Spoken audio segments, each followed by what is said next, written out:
Hello, I'm Richard Durr, Leisure Services Director for Seminole County.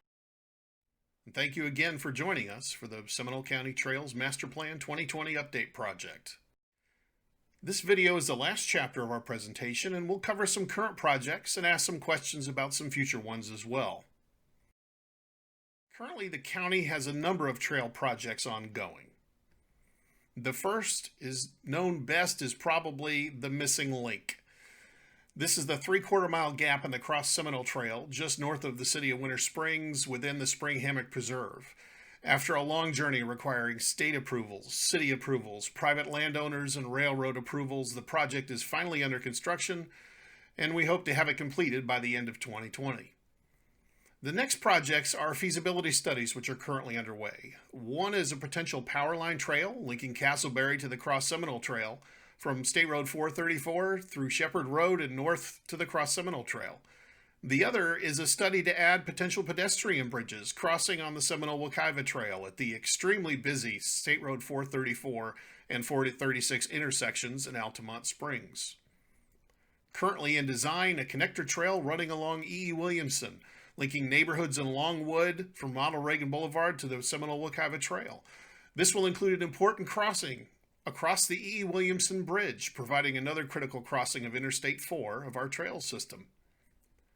Currently in conceptual design are the trails proposed for the future Rolling Hills Community Park. You can view and participate in that project by locating the link toward the bottom of the project website. Also in design right now is the Mellonville Celery Trail, which will connect the easternmost end of the Sanford Riverwalk down Mellonville, out Celery, and all the way to the existing trail constructed at the new bridge linking to Volusia County. Also under construction by the city of Sanford is the western extension of the Riverwalk project, which will link all the way to the Cross Seminole Trail at 1792.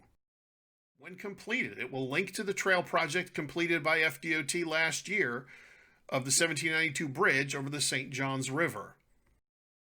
This will close an important link to Volusia County trails, eventually forming an uninterrupted 26-mile loop around Lake Monroe. Seminole County has been working with Volusia County trails, and we look forward to future discussions about a potential Lake Monroe marathon in our future. Other connections underway include the passage of the Florida Trail through Seminole County. Currently, the state is completing portions to the south to further connect into Seminole County.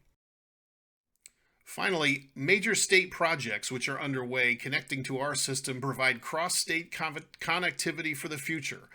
The first is the coast-to-coast connector, connecting to the Cross Seminole Trail at the north at the 1792 bridge, crossing I-4 along our pedestrian bridge crossing, and switching over to the Seminole-Wekiva Trail and running south to the Orange County line. Taking a step back on the map to view across all of Central Florida, with Seminole County highlighted in green, the state's coast-to-coast trail would eventually connect from Titusville at the east through Seminole County and eventually making its way across the state, all the way to St. Petersburg. Another state trail project that's underway and will connect to Seminole County is the Heart of Florida Loop, taking the same route through Seminole County as the coast-to-coast, but connecting north through the heart of north central Florida and Marion County and looping back to our south. Lastly, another state project touching our northern border with Volusia is the St. Johns River to Sea Loop.